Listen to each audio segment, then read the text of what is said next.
Late night chatter, ideas flow. Dominate and ray in the glow. Design is in chaos, we laugh and create. Work and play, let's celebrate.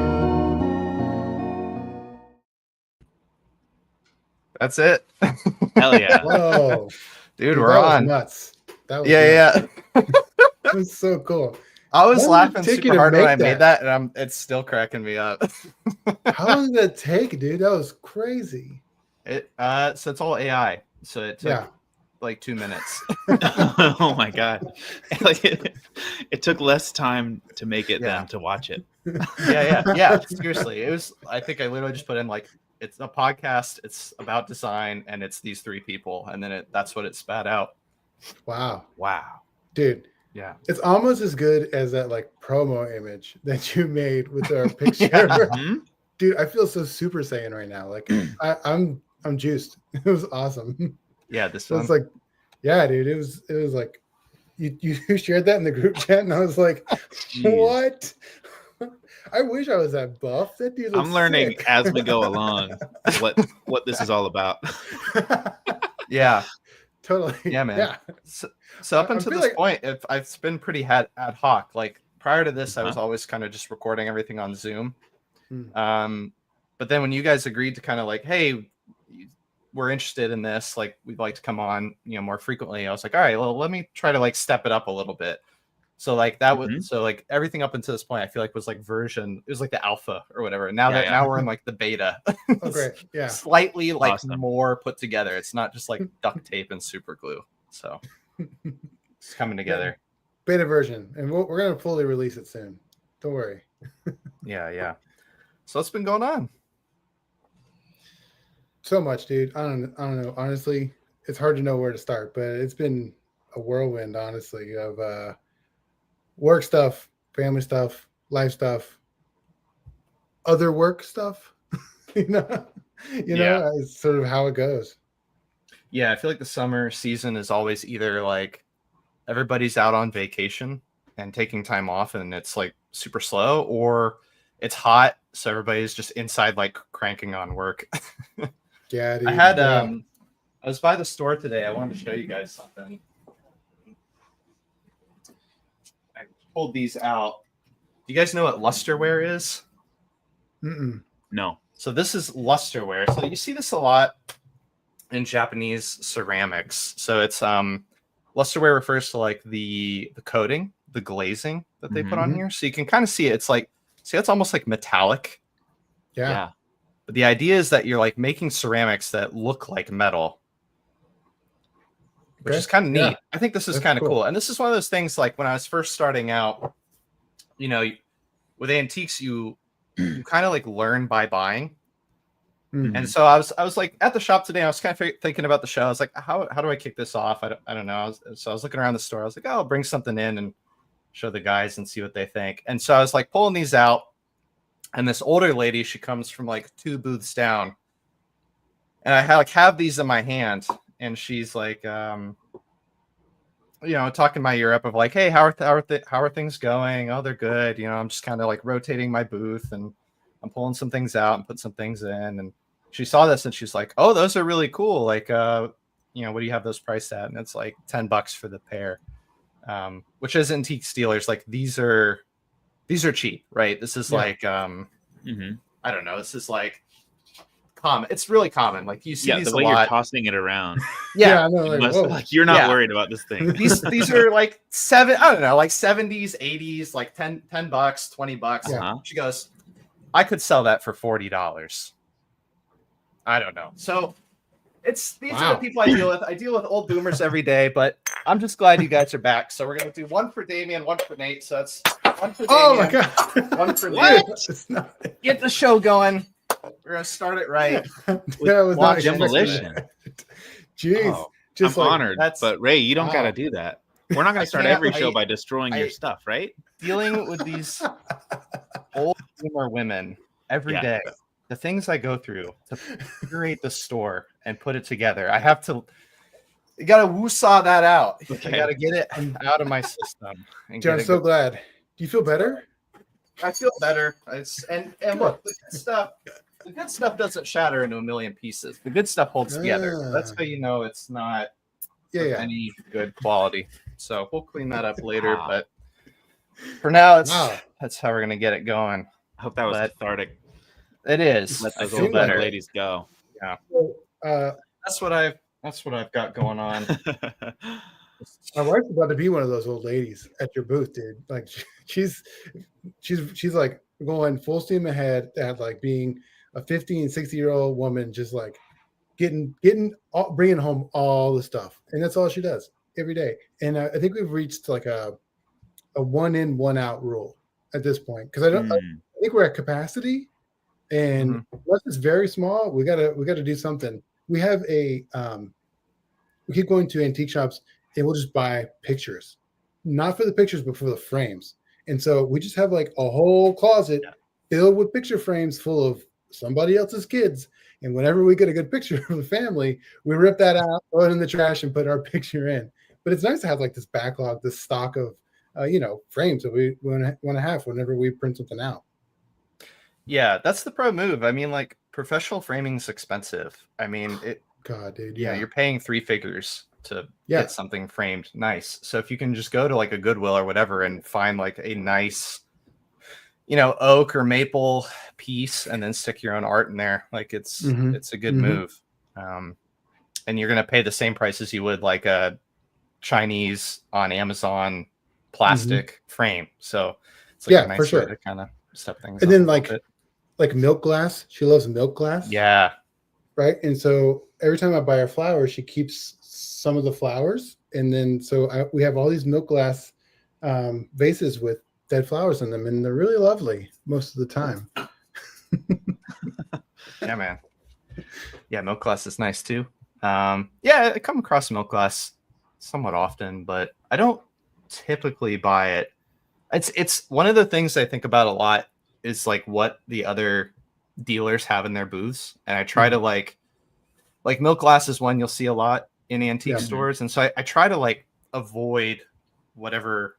Like there's like the outdoor hunting guy, and he has all like old L.L. Bean and like Field and Stream catalogs, and then there's like one lady who's got all like old Victorian stuff. So it's like that's like part of the thing. It's like trying to figure out, okay, like what's the your niche? What's the gap here that I can fill? Yeah. Totally. So far, it's been interesting. It's like I'm finding I do a lot of like color, and a lot of like 60s, 70s. So like less antique and a little bit more like vintage. This is another one. I'm not gonna smash this, but I've been finding like cooler like design objects. So this is like a pencil sharpener from like the 70s. But you just don't see stuff like this anymore, man. With like the nice like thick line graphics and the color. Yeah, the color. It's interesting how it like that's just pink plastic, but for some reason they don't quite make anything in that pink anymore. So it immediately tells you, oh, this is from another generation, another space. There's a chart for car colors that if I had it handy, I'd show, but like basically it shows like the 80s and the 90s, they were just like yellows and purples and greens and all this stuff. And then like all the way to today, like the level of cars that are being like the number of cars that are being made that are just like black, white, gray, which is like exponentially higher than anything in any color almost. We're just a monochromatic society at this point. We're all just want beige and nothing that has any opinion about it. And I think that a lot of what, at least, in my house, what we react to is that sort of that society that's devoid of opinion about things like color and form, and sort of stripping things down to the essence was a reaction against, things that are happening in the 90s and the 80s with the crazy bold colors and crazy, forms. Then in the 2000s, we're sort of like minimalizing things and being more intentional. And now everyone's like, all right, this is boring. Let's do something interesting. So we're having this like revival of mid-century and revival of people loving antiques and putting weird shit in their house and picture frames and color drenching and that kind of thing. Yeah. And some of it is gross. I think we should admit.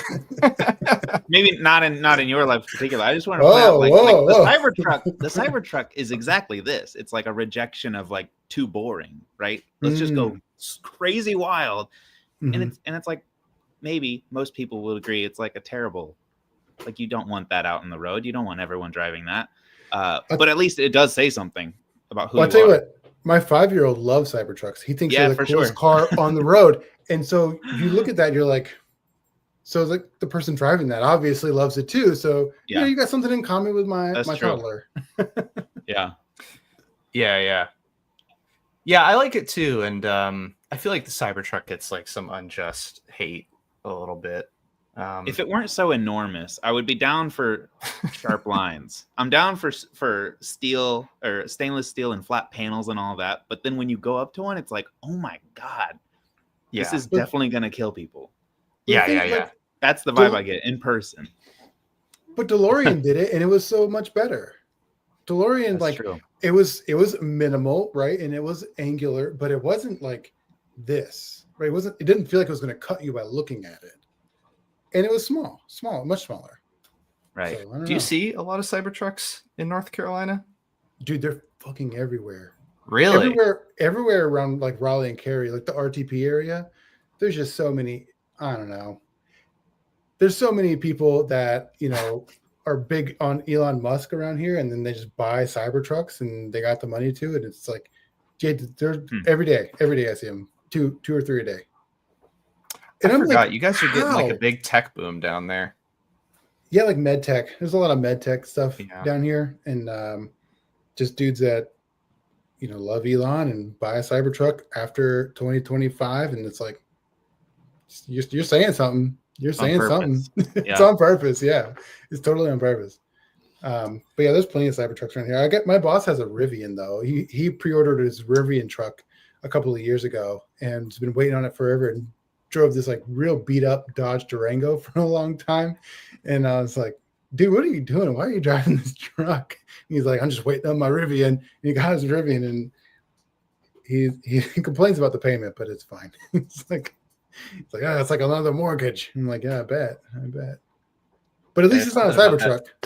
There's something about that feeling when you know your car is on its like last legs and you're just trying to hold out as long as possible. Yeah, it's like that last year before you buy into your next car. You just hold on for dear life. Like everything's squeaking and creaking, and totally. I feel like every drive I take is just like, okay, how far am I going? Am I going more than an hour away from home? How much is it going to cost to tow this home? No, I'm not going. I can't make it go.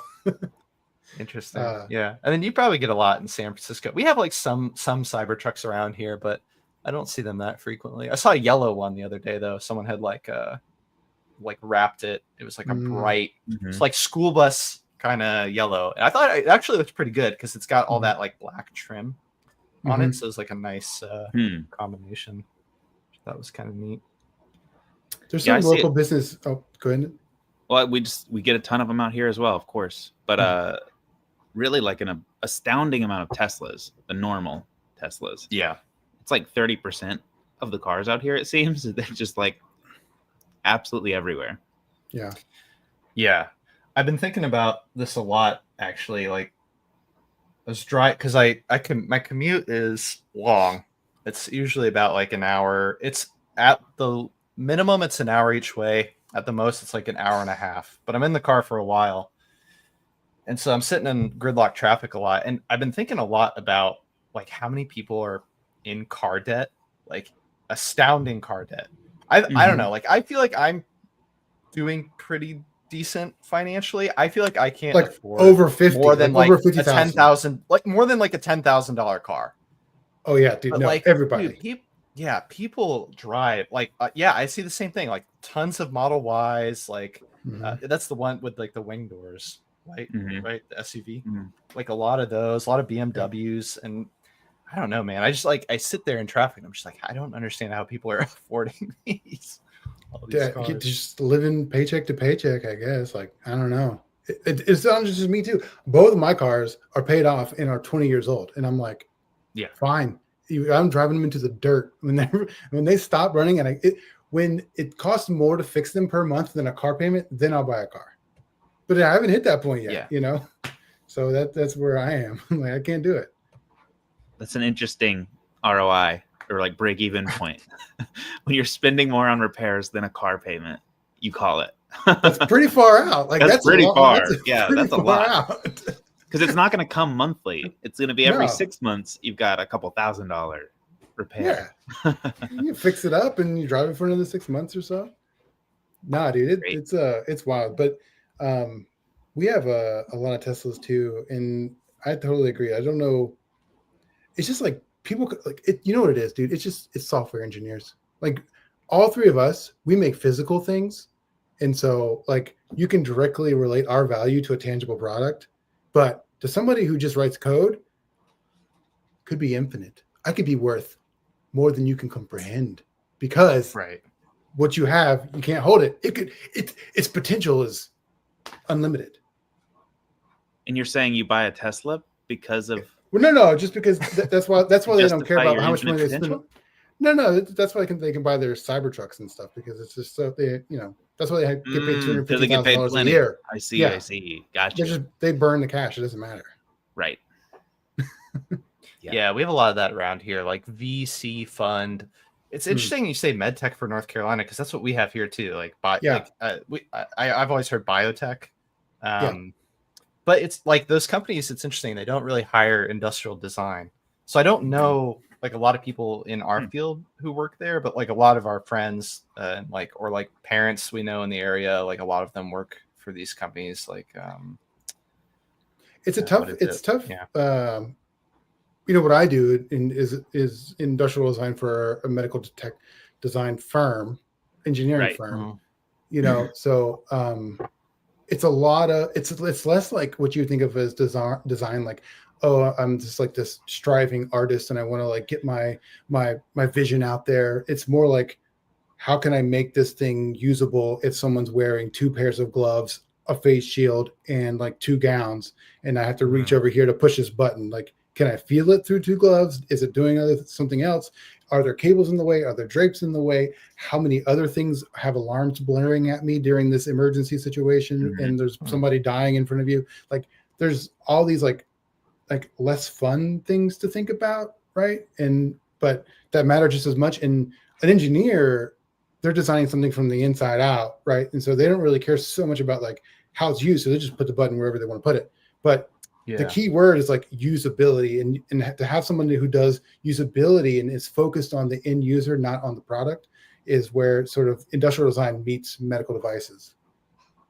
Yeah, that's cool. It sounds like there's a lot of tangible problems to solve. You know what I mean? Yeah. Which is always a good use case for having ID, in the conversation. Totally. But one of my favorite, I really like the FJ Cruiser, the Toyota FJ Cruiser. Like that?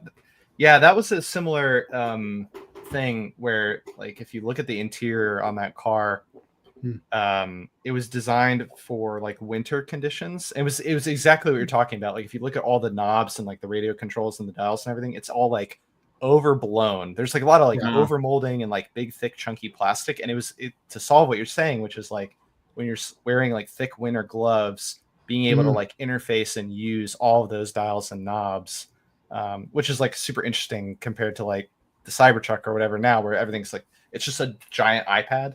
Yeah, which totally does not. It's like we've gone backwards. Like now you're fucked. You can't wear gloves and drive that at all. So and then we're right back to software engineers saying, "Well, I'm worth the most because I get the giant iPad and I just do all the brains."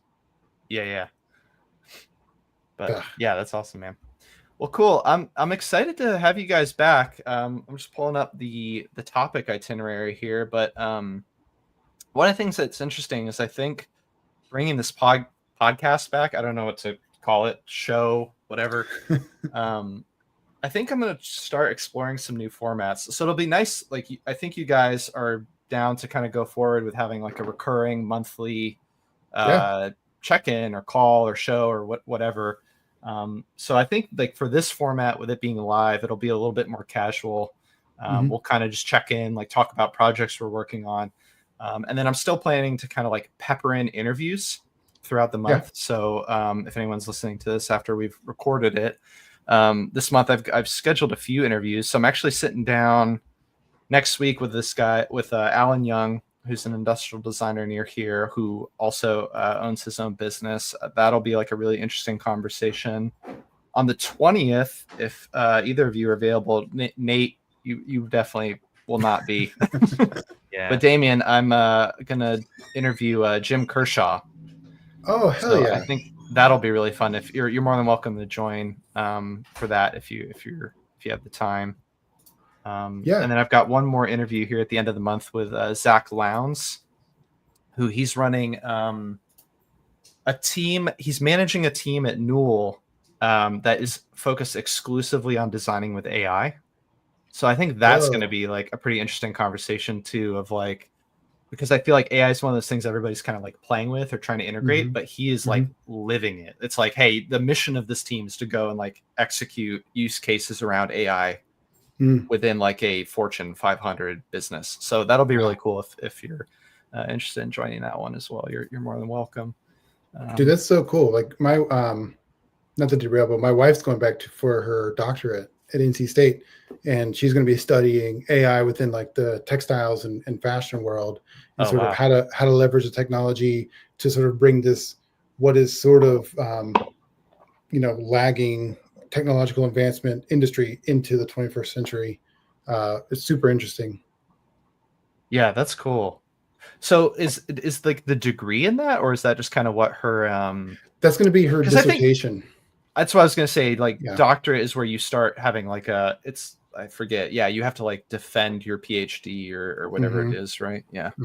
Yeah. So that'll be like, so you have a thesis, right? When you get your master's degree. I don't know.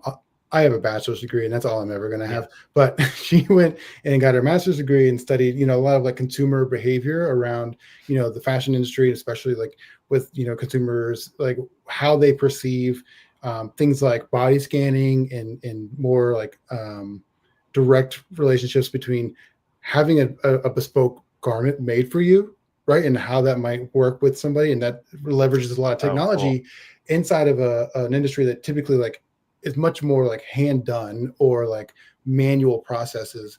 And progressing that is looking at, okay, this new emerging technology of this AI, how can we leverage it to do some of the more mundane tasks? Like if you have a pattern for a shirt, you make it in like one size, right? But then somebody's got to like scale it up and scale it down for like small, medium, large, extra large, whatever.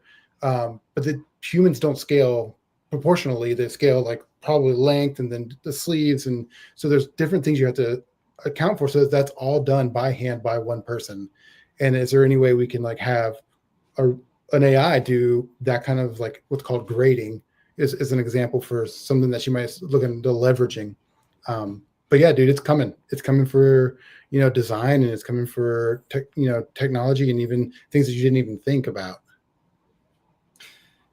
Yeah, that's super interesting because like when I was working in footwear, it's been a while. I mean, I haven't done any of this work in 5 years, but I remember there being a lot of like tedious work with just developing tech packs and doing size runs. And it would be interesting to see those. It'll be interesting to see her dissertation on apparel specifically because they're not doing a lot of CAD and 3D. And so that feels like a perfect use case for all of this because what I'm finding is like when I start running into the complexity of 3D, that's where things kind of become less viable because you're just, I mean, no AI is ever, I don't know, going to be getting into like class A G3 surfacing and like accounting for wall. I don't see it getting there, at least not soon, maybe eventually, 20 years from now. But I feel the same way, but I also feel like that's probably just me overestimating what I know the most about. I'm like, yeah, you could definitely replace graphic designers with AI. You could definitely replace like website builders and all those people. Software, it's easy, but not what I do. Not me. Not me. No, we're safe. Not in my backyard. But no, it's coming for us. It's coming. But I agree, it has a weakness there for now. Yeah. But yeah, it's one of those things like it's coming, but I do agree. It's like it's going to chop all that low hanging fruit first. That's definitely the bigger concern. But Yeah, a lot going on my side. So we'll have the new show going. What else has been going on? I've been also going through. I started clipping out today, like highlights from all the old shows, and I'm like uploading those as shorts now, which is really interesting. Oh, on I YouTube. hadn't Yeah, so YouTube Mhm. and Instagram, like Instagram Reels and TikTok. Yep. So it was interesting. I like found this out. I figured this out today, and I don't know how to feel about it yet, but maybe you can see what you think. You know, when you go to Instagram and you see these reels of like, it's like cut clips from podcasts, and it's all in Yeah. this, it's like the exact same format. Like, I almost don't even need to show you. It's like the popping out subtitle captions, and then it's Yeah. like cutting and like flipping between speakers. Yep. So I figured out how they're doing that, which is it's these AI tools. It's AI. It's AI. Oh. So I started using this thing called Opus, and it's interesting. Like, I upload an hour-long show, and then it cuts 30-second clips out of the show and auto formats everything, applies those call outs. Like, I don't have to touch or do anything. And then what was interesting is it was ranking them by like virality. Like, it was almost like scoring each clip of like how interesting it is, how relevant it is, how friendly it is in terms of like time and length. And so I was able to basically just like, okay, give me 40 clips from this show, and then I could just pick like the top 4, which are the most relevant or have the best like chance for engagement. And then I was able to like schedule those out for like the next month. So those are going to be like trickling out, I don't know, every couple of days or something. But it was like great as a business owner, but it simultaneously like made me a little bit depressed as a creative, because it's like, what am I doing here? Like, I'm just I'm like putting this thing in a machine and then just like taking out the clips and then posting them. I don't know. It's good from a time management standpoint, but it definitely has me wondering, like, is there a better way to do this that's like more interesting? Is that worth it? Like, I don't know. Dude, with our like, so take for our Kickstarters, like we do a video, and it's like me. I'm like, I got the video right, and I'm like, this is interesting. This is cool. Okay, chop, chop, chop. Okay, this is cool, right? And then I'm saving them out and then trying to upload them, and it's like takes a lot of time and energy to just to do that. I didn't add any captions, any call outs. I wasn't like looking for anything. I don't know what I'm looking for. I'm just going off gut. And then you put that reel out there, and you're competing against Ray's reel, which is made with AI. You're gonna lose. I'm gonna lose every time. So like, it's kind of like the Lance Armstrong argument. Like, everybody was using steroids, and like I was the best, and we were all using steroids equally, and I was still the best. Yeah. You got to use the AI. It's crazy. It's just completely swamping the whole feed. Yeah, it's been interesting because like I launched the business in January, and like I would say, so it's been like 6-7, like let's call it 7 months of work so far. And I would say like the first 2 months were kind of like, okay, let me just figure out like, how do you even start a business? Like filing an LLC, getting your taxes in order, like getting an accountant, getting like just all the basic stuff. And then it like the next evolution was like, okay, now like how do we make this thing start to profit and like get the business actually like churning? And now I'm kind of in this phase of trying to crack the like marketing nut, which has been like really weird and interesting. And it's challenging, man. Like this, just the era of like social media and video, and like how do you stand out in this just like sea of noise? Like I don't know. It's just had me thinking a lot about just like, how do you run a design business in 2025 and get it to have traction? Because there's like anyone who's looking at it is just so inundated with content. They're seeing so much that like, even if you put a lot of effort into something and make something like really special, it doesn't necessarily track or win. It's almost more, there's like almost like this quantity and like consistency game that you have to play. So like we brought on a marketing intern over the summer from like a local university, and he put together this whole like marketing plan. And basically it's just like, you have to make something every day. Like it's the only way to win, is like be really consistent. Like just, you have to just be annoying, putting like as much out as possible. And it's such an interesting tension, because I feel like design, we want to make everything like special and perfect, and it's all about like attention to detail and craft, and like inherently those things take a lot of hours and time.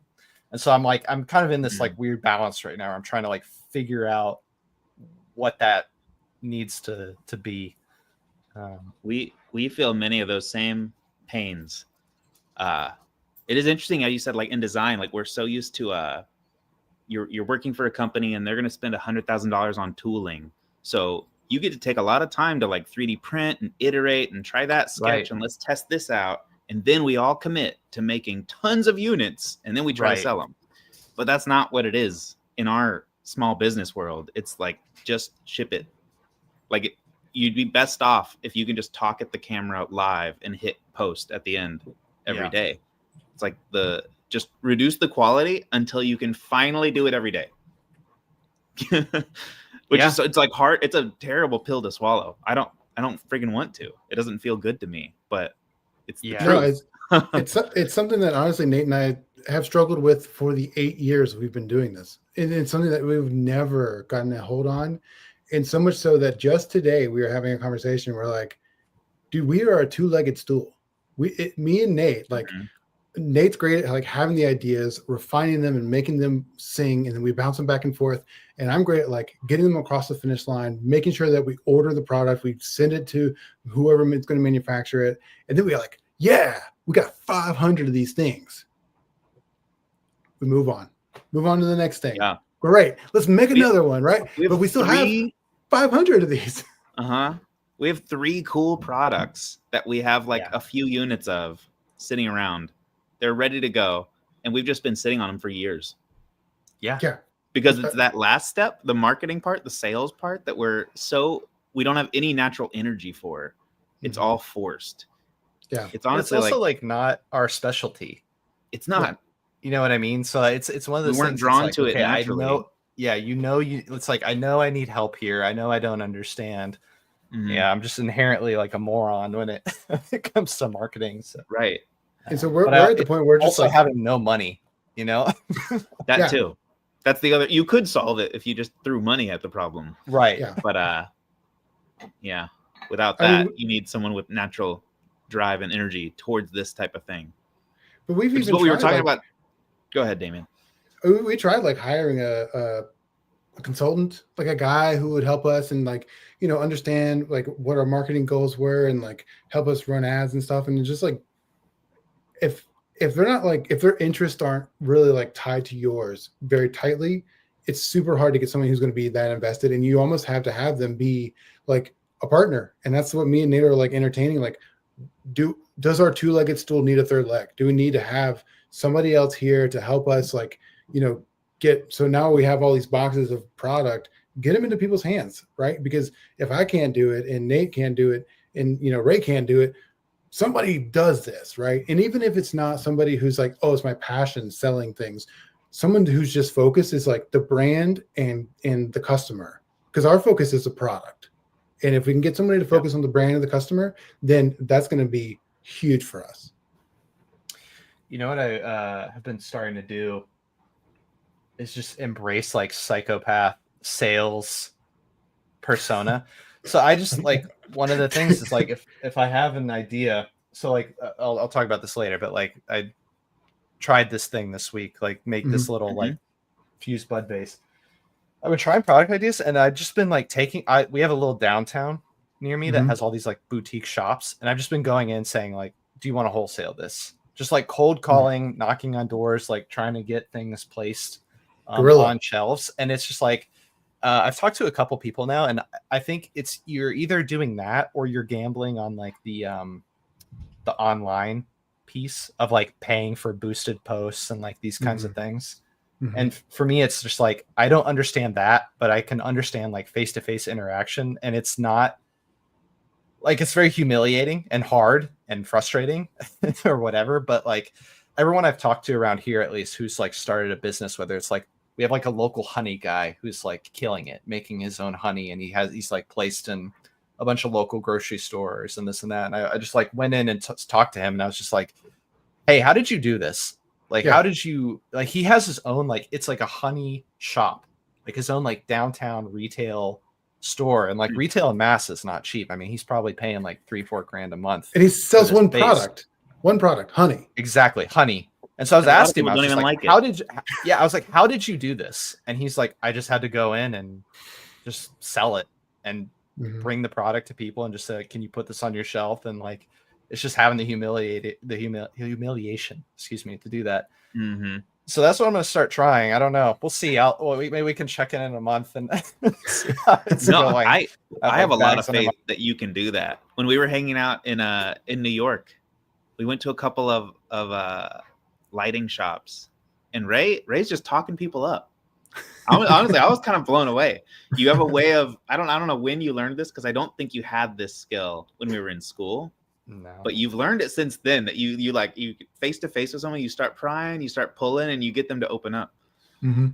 Maybe all of these interviews you've done over the past year. Yeah, I don't know. Maybe helped a lot. Maybe that's helping. Yeah, it's also just like I have to. Like if I go back to if I come back to Boston and they're like, so what'd you learn? I have Sure. nothing. I'm Yeah. fucked. So it's just like, all right, gonna have to do this. Like as much as as uncomfortable as it is, like Dude, make a just go have to bag. get in those shoes. So what I've done is like make just like a bag full of like all of our revision products, like samples of all of them, or two, Oh, that's right? cool. And I keep it in the car. And whenever I'm like near a shop, I can go out to the car, grab the bag, go inside, say, check out these cool things that we have. If you want, like I can leave one with you. And then like usually it's like, I don't know, the boyfriend of the daughter of the owner who's working behind the counter, but it's fine. Like give this to your boss, and like if they want to, give me a call. And that's a great way. And just having those conversations, like you said, there used to be like this really great design shop in downtown Raleigh that me and Nate went to called Port of Raleigh. And the whole theme was like, they're an international port. So they just bring in like all these like Scandinavian and Asian, design stuff, like high end, like MoMA art, like type level design stuff, MoMA art store. But we just went to her and like talked to the owner, and we're like, would you carry this or that or whatever? And she gave us so much great feedback about like how to make a line sheet and how to like approach somebody without like being able to actually go to the shop. She's like, here's my favorite line sheet I ever got emailed. Right. And it was awesome. That's interesting. Now I want to see that. Yeah, I'll share it with you. That's cool. For sure. Yeah, that's cool. Yeah, interesting. So yeah, I don't know, man. It's a challenge, and it is kind of interesting that as designers you don't get any, I don't know, education or information on this stuff. When you're in school, we're more trained on the product, which is like, I get it. I mean, it's 4 years and you have to do your general education and you got to learn your discipline and your craft and whatever. But it's just been interesting, like getting to this stage in my life where I'm having to kind of like think about these things more and pick up these skills, whatever else. 100%. Dude, when we were in school, I minored in entrepreneurship, and I was like, oh yeah, I'm going to like learn how to like run a business. It's going to be great. And we're going to graduate and like start a business. It's going to be so cool. I should have minored in marketing. I should have minored in like how people think that buy. Because I'm not really a shopper. I don't really like buy things. I make things and I love to like look around, but I don't really buy stuff. I'm not a consumer. And if I could understand how consumers work much better, then I would be better at like selling things to them. But yeah, if I did it over, I'd do marketing for sure. That's interesting. So I didn't know that. I didn't know you had a mind. You said entrepreneurship. Yeah, and I took like accounting classes, and then there's like a business plan class, and usually like you get a team of people together and you write a business plan, and they have no creativity, so they don't know what they're doing. But it's at least we devised up. Oh, we're going to make it around this innovative product, and we're going to sell it in this many units, and sort of gave a test run for how this might work. And then everyone else was just saying like food trucks. They're like, oh, we're going to start a food truck. And it's like, okay. Oh, interesting. That was kind of that era. Yeah, 2014, everyone's starting food trucks. It was a big thing, but I thought it would help me more than it did. And I don't remember any of the stuff from the accounting classes. I wish we would have swapped them out for marketing classes. I still think that's helpful though. Just like the general mechanics of business. Like I didn't even know what a business plan was until I was sitting down to like make this Right, thing. Yeah, right. So like that's probably, at least you have like some base level over just like what is a sole proprietorship. Like I didn't know what a sole proprietorship versus an LLC was or whatever. I had to like, I was like going to classes to like try and figure this stuff out earlier in the year. So that was probably more, I feel like that was probably more useful. Yeah, I mean that's fine. Like the terms, I guess. And accounting is the language of business, they say. But really, there's software out there that does it all for you. Like you just put it in whatever category you want it to be in, and it automatically will see. It's like, okay, yeah, we'll put that in that category, and it's fine. But if you can't sell anything, it doesn't matter what category your non-sales are in. Right.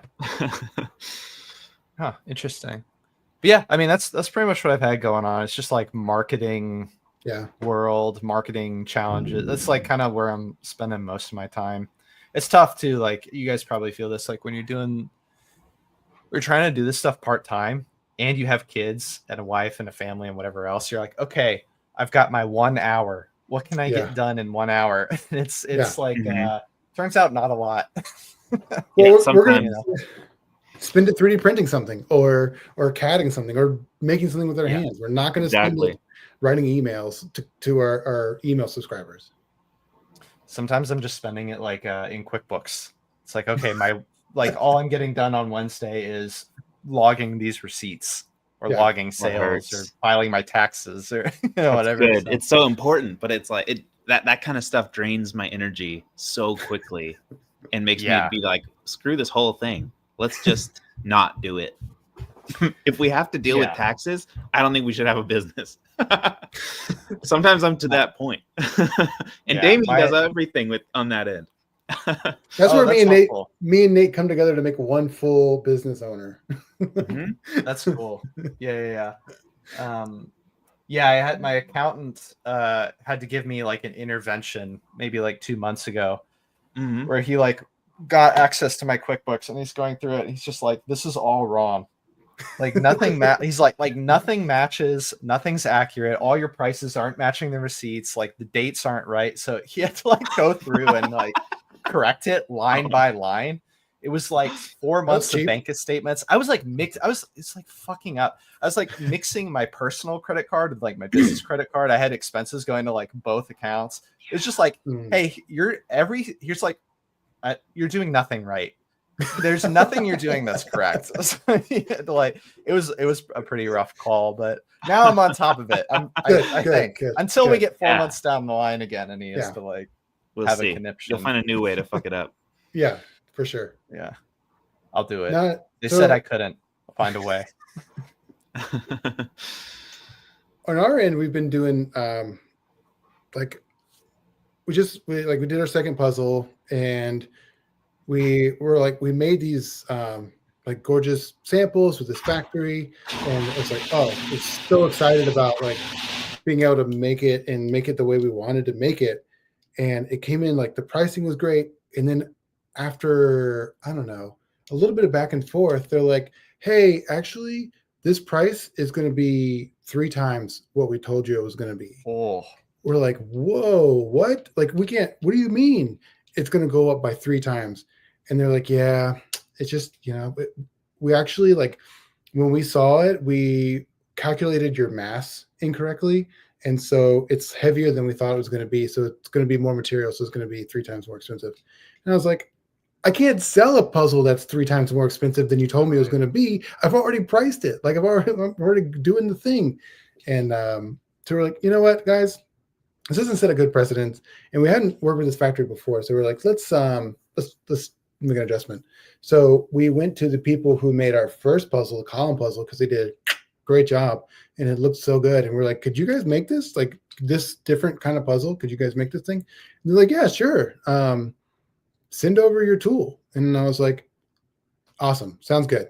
Go back to the first factory, say, factory, can you send that tooling over to my new factory? Like, we can't really work together anymore. And I was thought like, okay, this would be fine. They're like, I'll get back to you on that. I was like, yo, what? Because we signed an agreement that said that tool is mine. I paid for the tooling. I paid for everything. And it's black and white right there. And they're like, I don't think we can do that. you told us you were going to work with us.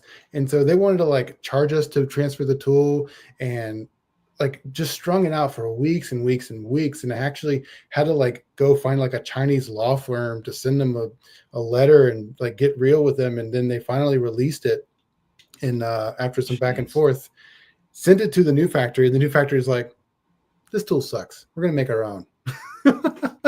So we couldn't even use it. Like, but we still call it a win because we wrangled that tool away from people we do not trust. Yeah. Right. Happy to have it out of their hands, even if it's useless to the new company. Yeah. Why? What was their beef with it? Was it just like, what about the tool was bad? They couldn't get it to make, so the samples that they made with it weren't to spec compared to the drawing. And I think there must have been some miscommunication with like exactly the processes that were going to be happening after the fact. And generally, like with this puzzle, there's this like flat piece on there. And I think the old factory, what they were doing is they were taking this flat piece and machining it after the whole thing was cast. So they'd take a machine mill and like machine all these like intricate features out. And the new factory is like, this part's too big. When it comes out of the mold, it's too big. They don't go together. And I'm like, no, you have to machine it. And they couldn't get it. They're like, guys, just let us make our own tooling. We'll give you like a 50% discount on the tooling, and we'll just make a new one, and it'll be a lot better anyway. So we were able to take that and like use it as an opportunity, because we thought this first version was maybe a little too heavy and a little too big, shrink it down a little bit. And now we have to shrink it down, get new tools, and adjust some details about the interactions between them. And they made new samples for us and sent them over to us. And they're a lot better, just straight out of the tool, no machining needed. But then like, we're like, oh my God, we have to like finish it. So this one has this nice, like high gloss mirror polish on it. And this new factory is like, we can't get that, not for the same price that they had. And so it's like another, like, I don't know, $5 to have them polish each puzzle, which, you know, once you extrapolate that out for like a retail setting, it's like $20 added on top of the price of the puzzle. So it doesn't make any sense anymore. It's like you're boxing this out, and it's really, really hard. And that plus all the color options that we wanted to make, like this iridescent, like PVD coated and this black PVD coated, all those prices went up too. And then there's like maybe tariffs and stuff, and just there's so much that is like swirling around with this new design that the other one was just so much easier working with one factory, you know. But we finally got some new samples, and we're going to bite the bullet and just pay out of, so we got this new sample, which is not as shiny at all. And we can't, go ahead, Nate. I think what we decided is we have to fulfill our Kickstarter full finish. We're just going to lose money on it. And what we put on the website later, all of our wholesale and stuff, we'll figure out how to sell this thing. Far better margins on this one that's basically sandblasted. It looks nice, but it's not a mirror polish spheres. Yeah. Kind of a big problem that we've been mulling over. Damien and I have 2 weekly meetings, and both of them, I think this week, we're just like, polish spheres and we lose money, or sandblasted and we actually can keep surviving. Yeah. Tough decision. Yeah. I feel like this is a lot of product development. Like I'm not doing anything at this scale in my business, but like at work, I feel like we have a lot of meetings like this where we just walk away, go like, nobody feels good. Like nobody feels good about any of the options that we're dealing with. And it's like, sometimes you're sitting there like looking for the magic bullet or like the magic solution, the thing that's just going to like make everything better, but it doesn't exist. And all that, you're just kind of left with like compromise, you know, at the end of the day. I can't remember where was I talking to you, or maybe I was talking to somebody else, but someone told me like good design is good compromise, which I feel like is pretty accurate, you know, to stuff like this. Yeah, I think that's true. And I think, you know, for us, for this one, it just didn't sit right with us to just kind of sell one thing, and to sell somebody one thing, like, look at this beautiful, intriguing, like glossy puzzle, polished puzzle, and then be like, yeah, sorry, we couldn't actually make that. So here's this non-glossy one that you aren't expecting, right? And we're like, no, we're not going to do that. We're going to just pay out of pocket. We're going to eat the polishing cost and figure out a better solution down the line. But we can't deliver something that we didn't promise. And it sort of it gnawed at our souls a little bit to think about trying to do that. That's interesting. Well, yeah, it's just how it goes. That's how it goes. It's tough, man. That's interesting though. So the cost increase, was it coming mainly from tariffs, or was it like what were they kind of saying was driving the because you said 3 times, like 3x? From the first factory, it was the mass of the puzzle. So when I sent them drawings, Oh, right. They didn't look at like how much material they would need to put in the mold, made the samples, shipped the samples to us. And then when we go back and say, great, they look good, we're ready to rock and roll, they say, pump the brakes. Actually, it's going to be, 3x more because we didn't realize it was much more material than we thought it was going to be. And I was like, when you did the T1, when you did the first piece of metal off of that tool, you would have known that. You would have known how much metal you poured in. So why didn't you tell me then? You just waited till, you made the samples and you were in to do that. So it just felt like a bait and switch, or, at the best case scenario, it's incompetence. And at the worst case scenario, it's deceitful. I can't tolerate either, right? In my relationship with an overseas partner. So that's why we were like, we got to go somewhere else and find somebody that, we can trust to make this and be upfront with us in the front end. And we're dealing with that with our next puzzle, right? Where we sent them the drawing and they're like, all right, y'all, this is going to be $40 per puzzle to produce it, not just to like get it here, package it, polish it, and all, just out of the bolt. It's going to be $40. Yeah. So that's like, we can't do anything with that. Because when we're selling it, we can't sell it for $160 or $200. So that let us go back to the drawing board, take a few more weeks, tweak some parameters, and try to get the price into a more reasonable place. Because there's a limit. There's a ceiling on these things, and it's like $100. So no one was really pay more than $100 for it on Kickstarter. Kickstarter. Yeah. If you can keep it to $99, you'll move so much more product than $103. Yep. Very important. Interesting. Important number to not go over. If you go over a little, you may as well sell it for $160. Yeah. You'll find a better you'll wind up raising more at $160 than you will at $103. Yeah, it's like a tier. It's the 99-cent trick. We made that mistake with Adam. We went a little bit over $100, and we theorized that we wound up leaving a lot of money on the table than if we had figured out how to get it under.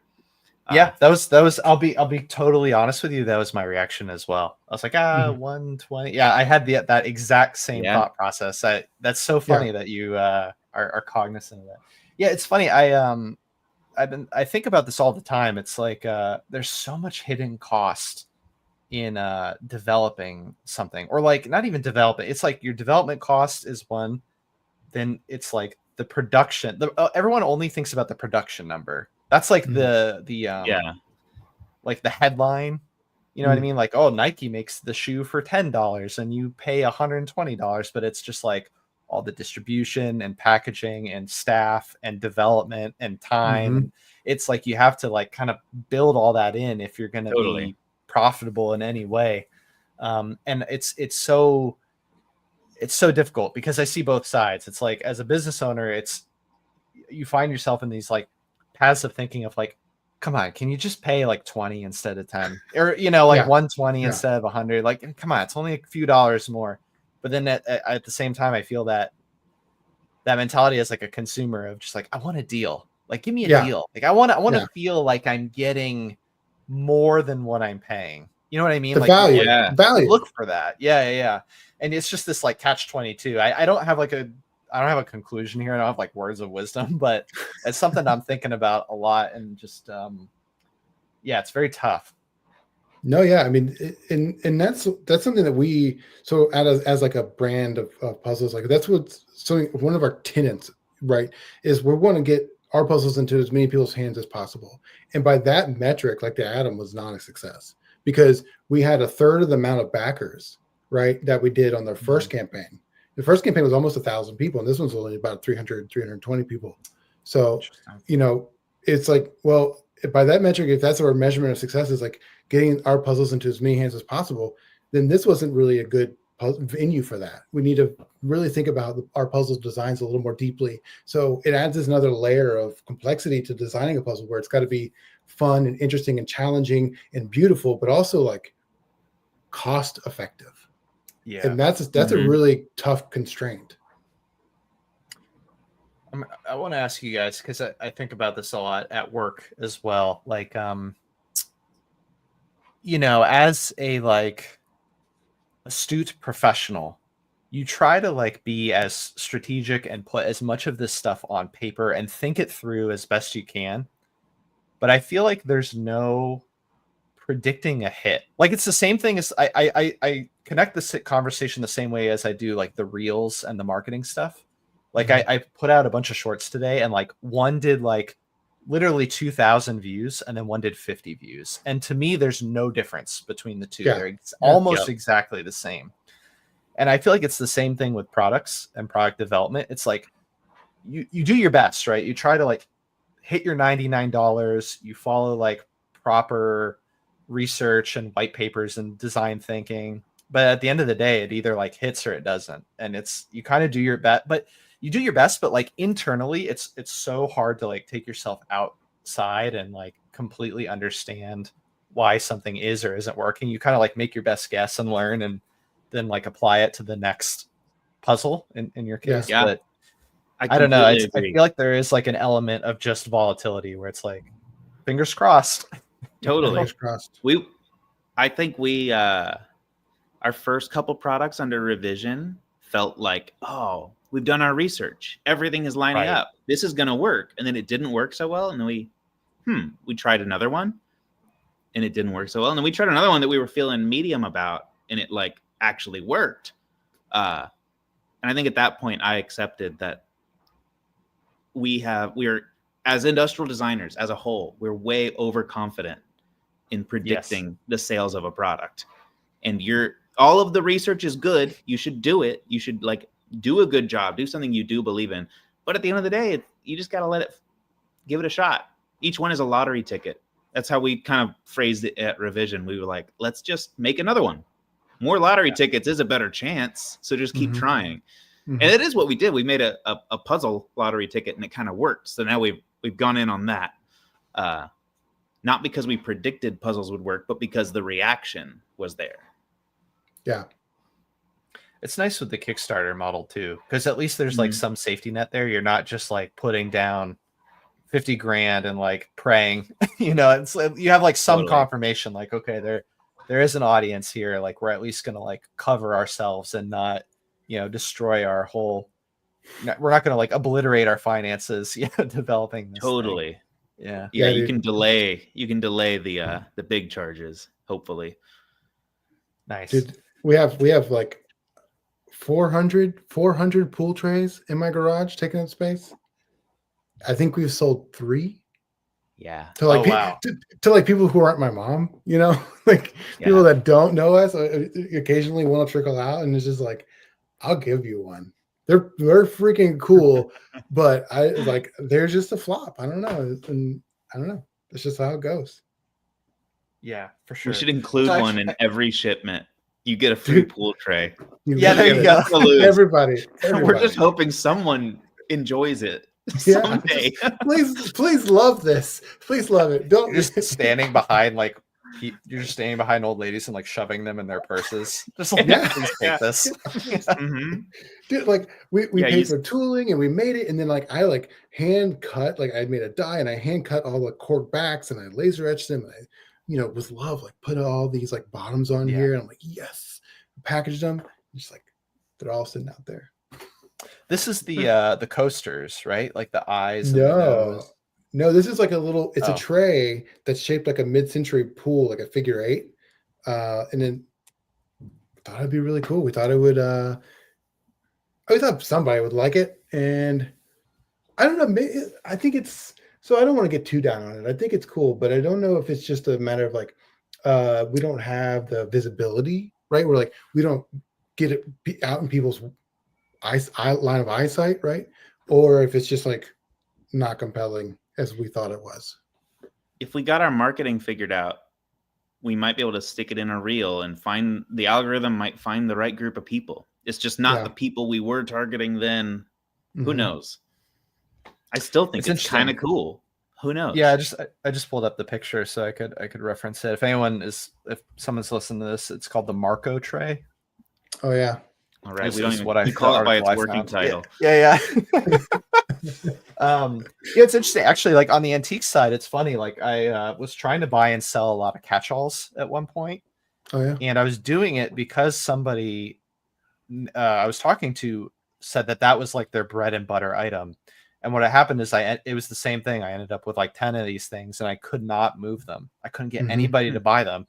And so I never like fully connected it, but like there was something that they were doing that I wasn't, where they were able to like really move these things. Cause it is like a function driven item. I feel like everybody needs a catch-all. You need something to like throw your keys and your wallet in or whatever when you come in the door. Some people have the hooks. I don't know. I don't take the hooks. I like the catch-all, but yeah, it's interesting. A lot of things don't hook.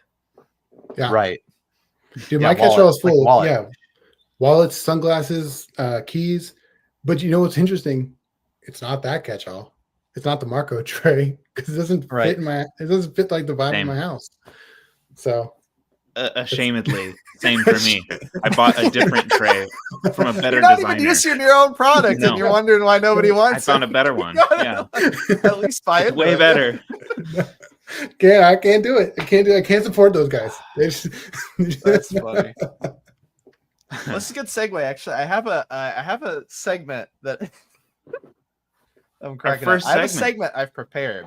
Oh, great! Called this Antique of the Week. So let's switch away from our failure and talk about something else. I'm gonna play the video and then I'm gonna explain the concept. So let me throw this on screen here.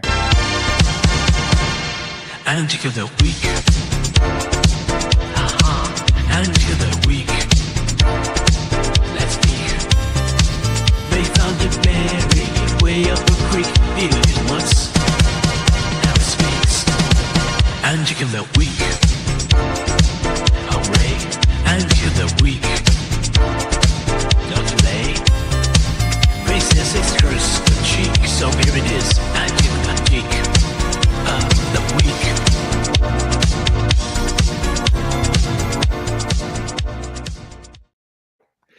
Incredible. Oh my God. That was sick. Ray says it's cursed, but it's so chic. That's a great line. Oh, also, I'm an old man, and I'm like the guy in the back of the bar that's like, "Hey, can we turn the music down a little bit?" I'll adjust that. The volume on that was too loud. That blew me out. I was like, "Whoa!" But yeah, that's sick, incredible.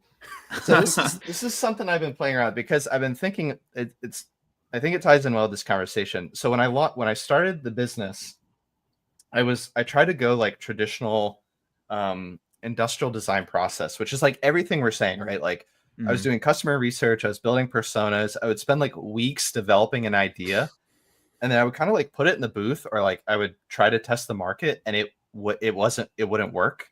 And it like really bothered me because I felt like I was wasting all this time.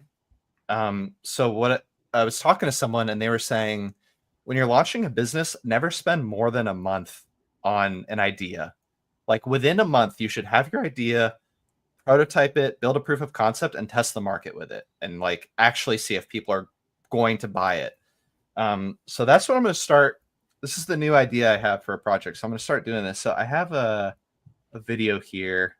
Let me load this up. I'll play this one on mute and talk over it. This will be less loud, but the idea is like every week try to do a reel or like a YouTube short where I take like an antique or a piece of like vintage or something I'm buying and trying to sell, and then design like a new product that's inspired by it.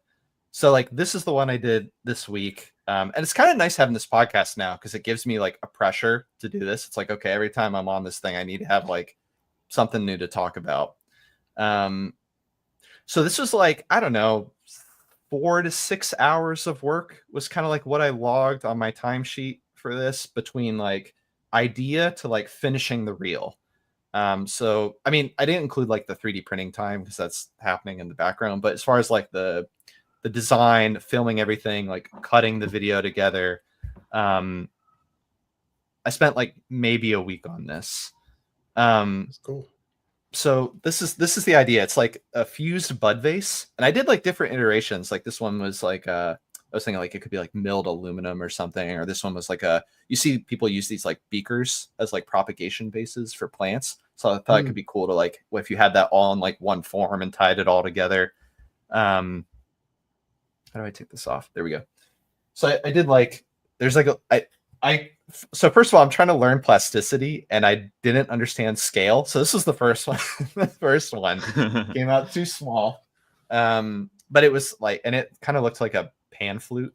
Yeah, that's what I was thinking. Like Pumped on. And then so this is what I ended up like actually doing. So it's kind of like taking that idea of like the traditional Japanese, ceramic shapes where it's more like curvy, but trying to do it in like more modern trend. So it's like the textured sides and like just the kind of more like brutalist shapes or whatever. And then you can like stick a bunch of air plants in it. So I'm going to test this out. I'm going to see what happens. I'm going to put this in the store. I don't know. I'm going to price it for like $5 or something. I mean, it costs, I don't know. It's using maybe like $1 of filament and then like half a day of my time. So I feel like I can kind of put whatever price on it I want. And I just want to see if this hits. I'm kind of thinking, like, can I bring products to market that are just 3D printed? Like, do I need to go down this road of like tooling and kickstarting and actual development, or can I do something that's like more fast and iterative? And then if it hits and people like it or I get good feedback on it, then maybe I can kind of like look at developing the concept further. But I don't know. That's kind of the idea. I was curious, like, what you guys think. I feel like pricing is an interesting thing because when your cogs aren't really something that you need to worry too much about with like a 3D printed product, it signals a lot to the consumer like value, right? So pricing it at $5, it may not sell at all. Pricing it at $50, you may sell a bunch of them, right? Because then it signals like this is a cool thing that's interesting and innovative and made by the person who's literally standing in front of you. So even though you can churn out a bunch of them, if you price it higher than you'd think, it may do better than you'd think. It's like bottles of wine. Like sometimes people just reach for the one at the top because they think it's going to be better than the one in the middle, but honestly, it's probably not. Absolutely. Yeah, I've been trying to think about that too. Like, how do you price something that's 3D printed? It's like a weird question. I mean, my gut instinct also was $5 is way too low. So for this particular one, go higher than that. But absolutely, with the wine example, even if they're not paying for it, thinking that it's $100 bottle, it will taste better to you. And in the same vein, if you buy this bud vase for $50, you will love it more. Maybe even it convinces you because it's like they feel like, oh, Ray thinks this is worth $50. If I'm not satisfied later, so that means my life is ingratiated by $50.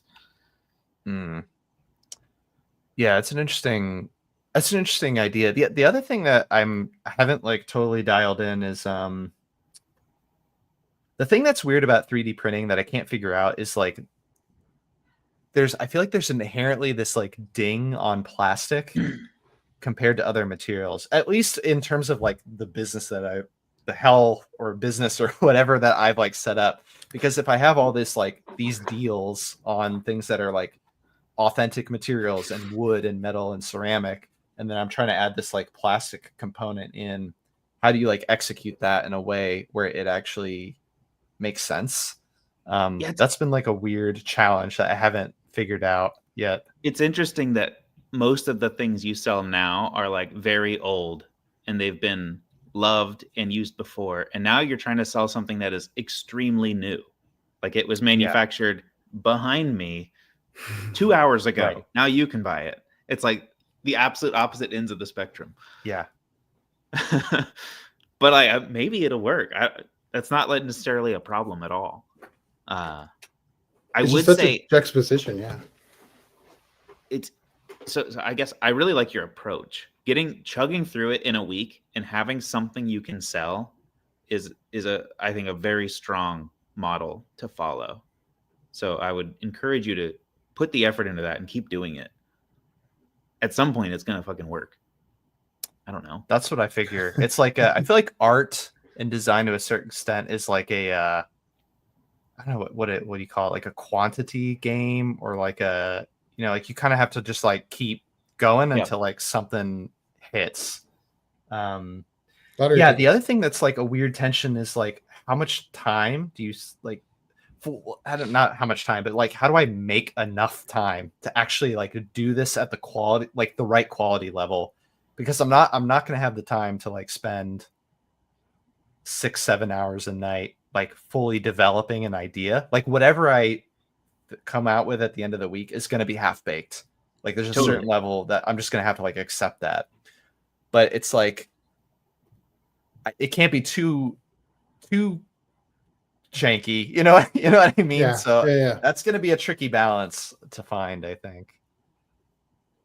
I think, yeah, so to me, it's interesting because you're not constrained by the cost that it was to make it, and you're only constrained by the value that you think it adds to someone's life. And so you have to remove yourself from that equation and say, if I approach this in the store, what would I expect the price tag on it to be? I know when I see 3D printed things, like my son loves it. Like we go to like a pop-up shop or something, and they got those like 3D printed dragons and stuff like sitting out with the iridescent filament, and they're like $30. And I'm like, bro, I'm gonna get on Thingiverse right now, and I'm gonna have it printing by the time we get home. Like, don't worry about it. You don't need it. But what I've learned a lot through my wife and her studies and like consumer behavior is like hedonistic shoppers who seek that like instantaneous satisfaction, that instantaneous pleasure, like buying something because it makes you feel a feeling right now, and you pay the money, you got the thing, and now you've achieved that thing, right? And you got a value, and like you said, I want to feel like I got a deal, so price it at 50, sell it for 40, sell it for 30. Someone's like, oh, sick, this thing is cool and it's definitely worth $50, but I got it for $30, and I'm going to put my little plants in it. It's going to be so cool on my desk, right? So all of a sudden, it doesn't really matter how much it costs to make. It only matters how much it's worth to make you feel that feeling. Yeah, this is the other thing I've been observing though too, is like because we have the same thing. We have a lot of vendors like downtown. We have like you go to like downtown craft fairs, and there's always the 3D printing guy, and it's exactly what you're saying. It's like super kitschy, like 3D printed skull, or the same thing, that like linked dragon, or like fidget toys. But I feel like that doesn't resonate with me personally. Like executing kind of like kitschy, like gift type of products, like a Kickerland kind of stuff. Like I just personally don't have any interest in that. Like I'm not saying that's not work, doesn't hold value, or there's not a customer for that, but that's just not what I want to be making. And so that's been interesting too, is like how to like move that needle on like a 3D printed product. Like how do you get somebody to buy into something that doesn't have that element to it? Well, the thing is, like, that nut yet. They'll pay $30 for a 3D printed dragon. That my point was, like, you can literally download it off the internet and print it right now for free. Or you're paying $30 for this thing that this man standing in front of you designed, thought about, iterated on, and executed. That's why yours is worth more than the dragon, because of the care that you put into making it. It's art. It's a one-off piece of art. Now, a machine was used to produce it at the end of the day, and a video was produced, but like that's it. It's a piece of art. Ray makes one a week. Yeah. Try to get one. They go fast. Yeah. Yeah, that's a fair point. I wouldn't worry too much. The fact that it's 3D printed, you don't need to defend that or run away from it. Like we've done stuff at Gantry where we've put in front of people our 3D printed parts, unsanded, unpainted, and our sanded, painted parts, and our diffusers, which are not painted, obviously. some people can't even tell the difference. Like a surprising amount of people don't register what 3D print is. And the three of us are like really sensitive to it because we do it for work. Some people see layer lines and they're just like, oh, it's textured plastic. Neat. So don't feel like you have to defend that piece of the puzzle. It's like, it's fine. It's a physical object now. Totally valid. It's a good point, because it is so hard for me to look at something that's 3D printed and not view it as like a prototype. You know what I mean? Yeah. Like I just like I can't. I've been too ingrained for too long that I can't like remove that perspective. It's interesting. But yeah, we're hoping to get into like more in-person events. So I just had this like banner made, and then I had I have a tent that finally came in, like one of those overhead canopies. It was held up in forever in customs because of same thing with you guys, all the tariff bullshit. And I was hoping to like be in these fairs in like June, and now it's looking like it's going to be more like this month. But I'm hoping that'll like also make a difference. Just being able to like talk to someone and like tell them the story of like, hey, here's what I do. This is how I think about it. This is, like being able to like make the sell, as opposed to just having something on a shelf and, somebody's kind of like making that decision. Someone told me recently that boutique products are basically Easter egg hunting for adults, which I feel like is kind of what you're saying, Damien. It's like, you're looking for that, like, it's like that hunt, or you're looking for the surprise or whatever. It's like people have cash, they have money. They're just like, they're looking to spend it. So you just got to like give them something that is like enticing or beautiful or whatever it is. So speaks to them. Yeah. On like pop-up shops or fairs or whatever. I've done a few of those with, Revision and Curio. And the best thing about them is that you get to like look in the eye of someone who buys the thing that you're selling, especially when it's like something that you've made, and like they're always shocked that you made this thing. They're like almost 100% of the time they're like, wait, you're the guy? You made this? Like you built this? Like you had this idea and then you made it a real life thing? It's so beyond what most people are capable of. Actually like having an idea, making it, executing it on a scale, on a level that's like, repeatable and beautiful and high quality. And so having those conversations is enlightening, because you get to know your customer. You get to know like why they're buying it, what they're going to use it for, and interesting things. Like one person that bought our book lift was like, yeah, I love, I have two of them. I have one on my desk for my book, and then the other one I put on the floor and I put my feet on it. I'm like, you do what? I'm like, yeah, I just use it as a little footrest. I was like, how dare you? One, and then you're fist fighting.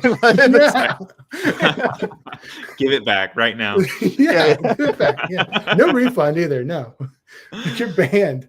But it's just, you would never even like, you'd never hear those stories unless you meet these people face to face. And I mean, like I'm joking around, but obviously like that's an insight, right? Like you can now take that and like develop it for, it's all data is good data in my eyes, whether it's like positive or negative or something you don't expect or whatever it is. Yeah, I'm gonna go like make an infomercial about using our book lift to hold your feet up. It's gonna be great. There you go. A new piece of content. Well, that's like what was it, like Liquid Deaths? They had this campaign recently where it was like some guy sent an email when they were like first starting that was like, yeah, if you ever actually succeed, I'll give you $500. And so they clipped that email and they built a whole marketing campaign around it. And the marketing campaign was basically just like, we want our $500. Yeah. So it's like, you can kind of like get in there and do stuff like that. And there's a woman I work with who, this is getting back into the marketing conversation, but she's like our social media manager at Signify. And she, same thing as like your wife, she did her PhD and her thesis was all about humor in marketing. And what she found is like, it's exponentially way more effective than like any other form of like brand messaging. Like if you add humor to your marketing material, it has like this like 500x increase in like engagement and like building an audience and all of this stuff. So I feel like those ideas, like they're fun to joke about, but like there is real value there, Yeah, it's very surprising. Like normal advertisement, humor is that advantageous. That's incredible. Yeah, yeah, it's interesting, and I think it's probably even better now because I feel like there's such a drought of like humor and playfulness in general Yeah. in like design or products or marketing or whatever it is. I feel like there's like a white space there that isn't occupied by a lot of people because it's a risk. It's a little scary. You're kind of like, you know, like when you're going in as Yeah. a business with your customer, you're kind of doing this. Like you're trying to like protect yourself and like put forth like an image that you feel like is desirable. And by being humorous, you're kind of like being a little bit more vulnerable and open, and you're kind of trying something that might not work. And so I think inherently there's like less of it. So there's like more opportunity there, if that makes sense. Dude, yeah. Interesting. Yeah, you're so exposed, you get a little sympathy from the customer, and then they engage with the product better. Yeah. Well, for us, I feel like we're always a little too precious with like our brands or whatever we're doing. We're Mhm. always like, it's not quite perfect, right? But it's not a product; it's a brand. It doesn't have to be perfect. It's a living Right. document. It's always growing and changing. But it's super hard for me to come to terms with. And then like you sent me that image earlier today, and I'm like, yeah, dude, this is exactly the kind of like playfulness and like openness that I want to have more of, right? And less like holding things around the edges and more like, here's something interesting and fun and cool and different. Let's try it, you know? Yeah, I made the decision this week when I started like putting all this together. I basically just decided like I'm gonna go for it, and like this is not good design, but I'm just gonna like swing for the fence because I think being like when I started the business earlier this year, all my like branding guidelines or whatever that I made were very tight. It's very like design, stodgy, like flat, modern, whatever you want to call it. And I think there's a certain element to like when you're first starting out that it like doesn't fit. You know what I mean? It doesn't fit the scale of like what I am doing. I feel like it's like good design starts to make more sense when you hit like a certain size. That I don't know if I'm making sense. Yeah, no, like, yeah. You got to be flexible, right? When you're small, you got to be flexible and nimble and agile and be willing to like throw things at the wall to see what sticks. When you're, you know, GE, right? Or Right. Ron, you're like, all right, people are throwing too much shit at the wall and everyone's confused. Now we need to sort of focus in and say, this is what we're about. Everyone, all 1,000 designers of you, this is what we're doing here, right? But when it's just one person, you can kind of do whatever you want and see what works. And when people get mad, you can be like, sorry, you know? Yeah. It is what it is.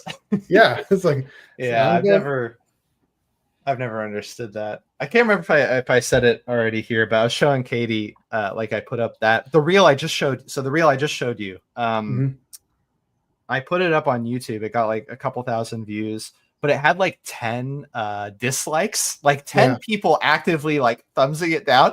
I was showing it to Katie. I was just like, I don't understand. I just don't get it. I've never looked at someone like trying something and I'm like, they're trying something, better go get them. I gotta go get them. Like, how dare they? It's just like such a strange mentality to me. Like, I just don't understand like what compels people to do that. But I don't know. I think like we're just gonna have to go for it, and like it is what it is, you know. Yeah, it's the algorithm. They're punching that reel to people where it does not belong. People who only want to see anime cats, and then you pop up and you made a vase. Thumbs down. No. Yeah. I'm here for my anime cats. That's got to be it. Yeah, just a bad fit, you know. And there's like, don't show me any more of this. Thumbs down. Yeah, and it works. Like I do the same thing. You got to control your algorithm. Oh, interesting. When you get some crap that you do not want to see more of, thumbs it down. You're taking it too personally. And from some people's perspective, yeah. Some people fuck you. Exactly. Get out of here with your bud vase, dude. Dare you? Yeah, no, totally. We get people on like reviewers will review our puzzles right on YouTube and stuff, and then like the comments would be like, that looks so easy. I could knock that out in like 3 minutes. Like, oh my God, this is so dumb. Why would you do it like that? And it's like, bro, design one, please. Yeah, I Give it a will shot. send it to me. I will send you one for free too. The column puzzle, I felt like a moron. I had to watch the video. I couldn't solve it. But I'm That's also fine. not like good at puzzles, so It's That's fun. interesting. We've been talking about our goal at Curio is more people, not more dollars, but we want it to go far and wide, reasonable. But we also shouldn't make puzzles so hard. We've actually future developments. We're trying to go a little easy. Where you just said you felt like a dumbass. I don't want people to feel that way. And I know you're smart. I need to meet people in the middle. But like when you get completely surrounded by an ocean of puzzles, like we're pretty good at making really freaking hard ones now. oh, Yeah. true. But toning it down, we need like less spicy, more. You're Yeah. the hot one. Yeah. Maybe, yeah. Like, what do you mean you don't want pepper X? That's the best. Yeah. But people actually like Absolutely. jalapeno. Yeah, Like, they're that's good. yeah. That person succeeds in 45 minutes. That's the sweet spot, you know? Dang, that's cool. But the problem is, like, mess around with his golf buddies and be like, oh, you can't do that, right? So we want that daughter-in-law to buy our puzzle, give it to him, and he has a good time with it, and bring him into the fold too, like to buy more of our puzzles. We haven't figured that side out yet. Like, how are we going to get those people to find us and make that connection? Like, this is an interesting, intriguing gift for someone in your life or for yourself, not just to collectors. We want to broaden our base. Yeah, it's interesting. How are you guys doing on time, by the way? I got time, but You good? Okay, for now. Yeah, it's funny. I was talking to my boss about this because he was just asking me like, "Hey, how's the business going?" And I was telling him, I was like, "I wish I had done this sooner in my career because it's such a invaluable it's been such an invaluable like learning exercise for me. Like it's given me such better empathy for like all these other facets of product development and like product driven businesses. Because like for me, I've always worked in like corporate environments. And so I'm like, my focus is like super narrow. It's like, all I care about is like executing the best possible design. And then you have all these tensions with all these other stakeholders, whether it's like engineering or marketing or the PM or whatever it is. And it's been like so helpful for me to like just deal with all this stuff. now you're everybody. Sure. Yeah, and I'm only like 6 months into it. I mean, you guys are like 8 years in, but I feel like starting a business and trying to launch your own product is something that like every industrial designer should do. Like, obviously, try to do it responsibly. Like, I'm trying to be as responsible as I can and like not, spend a bunch of money. Like, thankfully, we're profitable, but. Yeah, nice. I don't know. I really like strongly believe that now that I'm like in it. I feel like everybody should try to do this. No, it's like a second degree. It's like everything I've learned going to app, I've learned just as much by what we do. Trying to make the pieces work together of the product is desirable. You've found a way to access the customer. The price is good enough. The manufacturing actually comes through. The packaging is good. There's so many little elements that have to go right. And I feel like in school, you learn them one piece at a time and act like it'll come together. Because I guess when you jump into a corporate environment, it does all come together because there's like a system in place to make it happen. But you learn a lot trying to put it together yourself.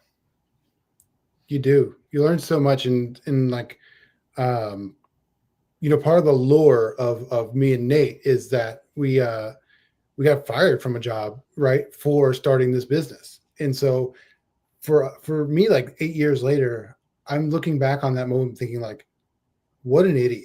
Like, what an absolute idiot, because it has made me such a better designer to have this thing than if I were to just design in a vacuum. Right. Yeah. Because I bring so much more to the table now than I would have never. Like, I never would have interfaced with a factory and had a mold tool dispute, right? And known what all that is behind. I never would have known like how to do social media marketing or what an email list should look like or how to write those things and how to message your product, right? How to sell your product, the thing you're designing. I would just stay in my lane and I would be in my silo, and I'd throw things over the wall, right? But now Right. when I go to work, like I work hand in hand with these engineers, and I'm like, how can I make your life better and still execute my vision for this product and still, bring the user what they need in this design? Otherwise, I throw it over the wall, and guess what happens? It gets hacked apart. It gets hacked Right. apart by the engineer. It gets hacked apart by the business person who wants to cut costs. It gets hacked apart by the marketing person who thinks it won't sell. So if I can champion that design throughout the process because I know a little bit about each of these steps, it's going to make a better design at the end of the day. And you don't learn that unless you try to do it yourself. Yeah. I don't. It's interesting. The other thing I've been doing the other way I've been looking at it is I've been thinking a lot lately. I threw this on like the itinerary, but I've been thinking a lot lately about like long-term projects, like taking a longer view. And like to me, I almost view the business as like a 10-year design project. Like it's like, okay, I'm just going to commit to this thing, and like I'm in it for the long haul, and I don't care how long it takes for it to succeed or whatever. Like it is what it is. And I don't know. That's just kind of like how I've been looking at it. But that's been it's interesting to just take it as a journey, and you're just building how do we just do the next leg. And I like your weekly get through an idea in a week. You might change how that works in general, Totally. but it helps to just not be precious about what the business is. You're currently doing antiques and some 3D printing. Could be a completely different thing 2 years from now, where you're very heavily invested in a different area entirely because that's what worked or that's what you find interesting. Mm-hmm. The other thing I found out recently that I didn't know is you can write off your business as a loss for the first 3 years. I didn't know that. And I didn't know that that's actually like what you want to be doing. This is like all the instruction I'm getting from like accountants and people who are more business oriented is like your first 3 years, you almost just want to be like writing off a loss because you're trying to like build something that's going to scale longer term. Mm-hmm. So like the way we've been doing it is like I'll basically like sell a bunch of stuff, build like a little pile of like $2 or $3 grand, and then like reinvest that. So like I built the server recently for the house, so now I have this like 30 terabyte server that I can like network on or bring contractors in, like give people access. But we're kind of doing this like model of like, okay, like let's make sure what we're doing is working. Like we're profiting, we're building a savings in the business account, and then we'll like spend it all down, reset it to zero, and then like build it back up again. And that's kind of been like the ebb and flow that we've been doing. And then hopefully from what I understand, at the end of the year, we can write off most of our taxes. So hopefully we don't get hit with a big $10,000 tax bill or something. No, that sounds like a great plan. Yeah. As far as I understand taxes.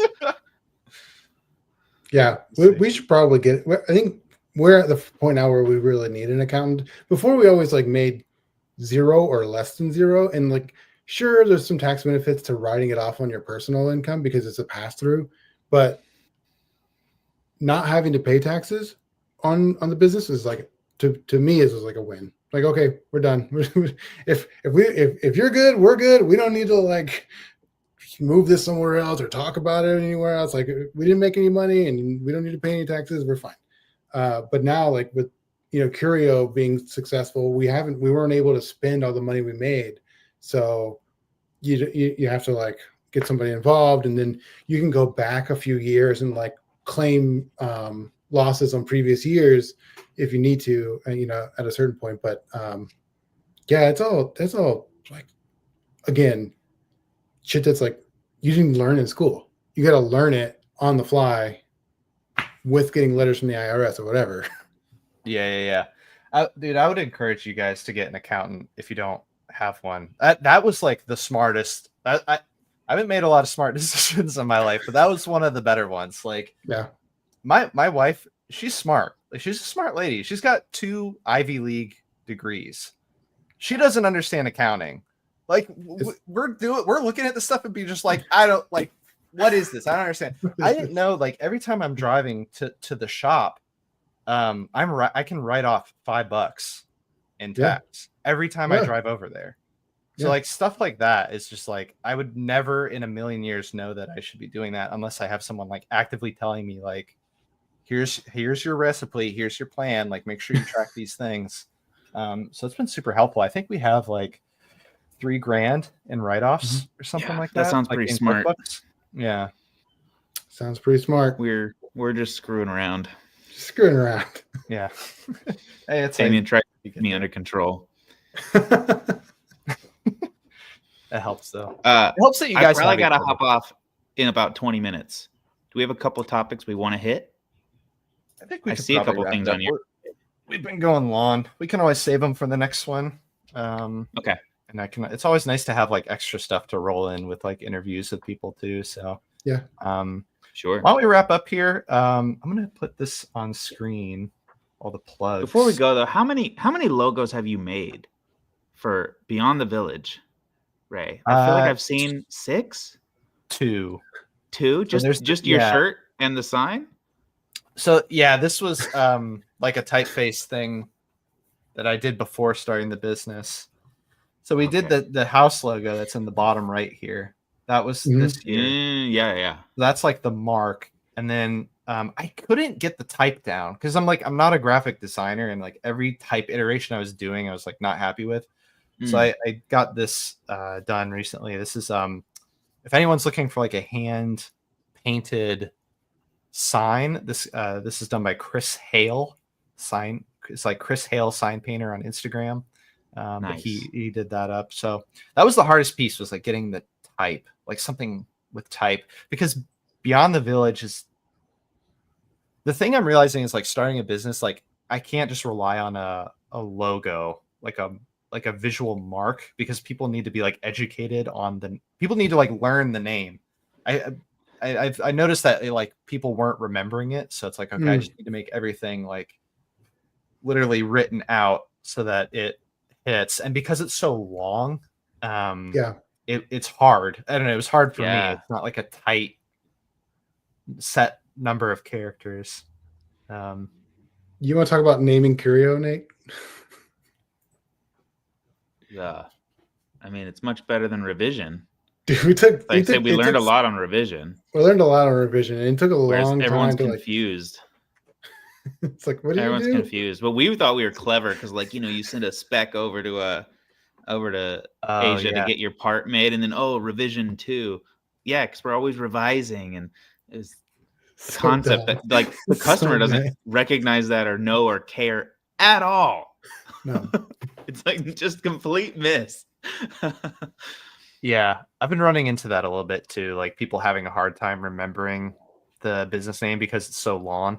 But I'm so committed. Like I feel like cracking the name was the hardest thing. Like once I got that like locked in, I feel like it was really easy for me to get like the rest of the business going, because it was just like, okay, like this is it. I'm not moving from this. I believe in this, because it's the name is it's the Czech translation of my last name. So for me, it's like it's so closely tied personally that like I don't have any. It does like I'm not going to get shook if there's like another business that has a similar name, or there's somebody similar in the space or whatever, because it's just like, well, whatever. Like this is literally like phonetically tied to like who I am. So once I had like the confidence there, I felt pretty good, and I can always like I'll shorten it a lot, just do like BTV. People remember that more easily. So I think there's like a lot of paths and like angles I can take on it to make it work. It's just taking time to like figure that stuff out and get it planted. So Vesky is village. So Zaveski, like it translates to it's like a little bit of a longer story, but it translates to like people who live beyond the village. So like my whole family, they come from this small town in Czechoslovakia called Drazik. Probably not even saying that right, but it was basically this town where it was all these people are like, it was started by this family of Zaveskis, like founded this town, and it was all craftsmen. It was all like leather workers and blacksmiths and people who like made things. And what was interesting is like when we did our ancestry and like traced everything back, it's been like that. Every generation through the entire family line has been involved in like making things, which I think is really interesting. It's all been like leather workers, like mostly like leather workers. It's in your blood. Textiles. Yeah. So like I think that's kind of, I don't know, I find that interesting, and it's like a story I don't mind telling. I feel like it's weird to start a business because there's like this weird ego component. Like I just don't feel like very comfortable talking about myself, but it's easy for me to like talk about my family lineage like that. It feels it's like removed enough that I don't mind like selling it or whatever. So yeah.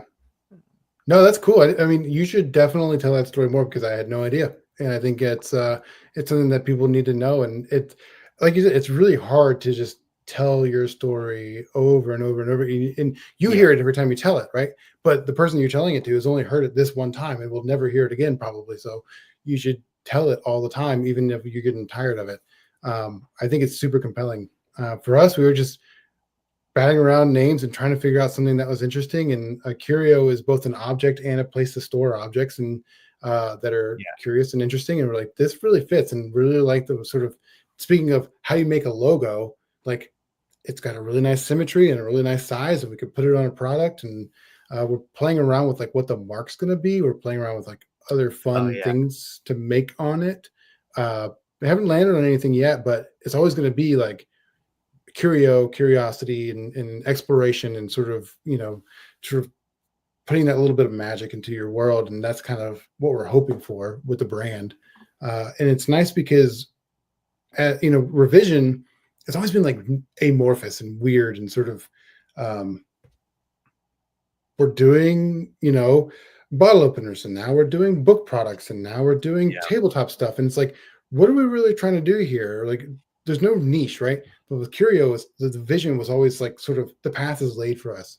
We know what we want to do, and it made making decisions so much easier than with Revision, where things are so much harder they're so much more ambiguous.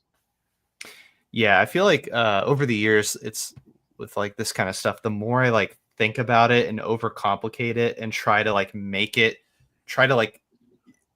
I feel like the naming thing was the hardest part. Because it's like I was overthinking it and trying to like make it bulletproof and like, oh, it works this way and it works this way. And it's like, it was almost better. It's like, like just pick something and like commit to it, and then like figure out how to like make it work over time. And then like, like once you crack that, I don't know, it just makes things so much easier once you like don't have to think about it as much. Totally. That's great though. I'm stoked. I think it's awesome. Yeah, cool. It's strong. And I like the sign painting as well. I feel like that was a good choice to just like say, I'm not going to do typeface design. I'm going to hire a professional to just write these words once, and it'll be good. I can walk away from it. Yeah, and it makes everything brighter and bolder. I think it's like friendlier, which is nice. It's like less stuck up or whatever. So we'll see. So far feedback's been good, which is good enough for me. Nice. Well, cool. Those all our links there are down at the bottom, and thanks guys for coming on. And maybe we'll check in again here in maybe like a month or in a couple weeks, and see how everything's moving. Sounds good, man. Find some more topics. Keep going. So this was fun. Looking forward to seeing you guys again. Yeah, definitely. And maybe we'll see if we can start doing more live ones, or get some feedback on whether we record them. I don't know. We're figuring it out. I'm figuring it out. We're all figuring it out. So, all right, we're out of here. All right. See you guys. Bye.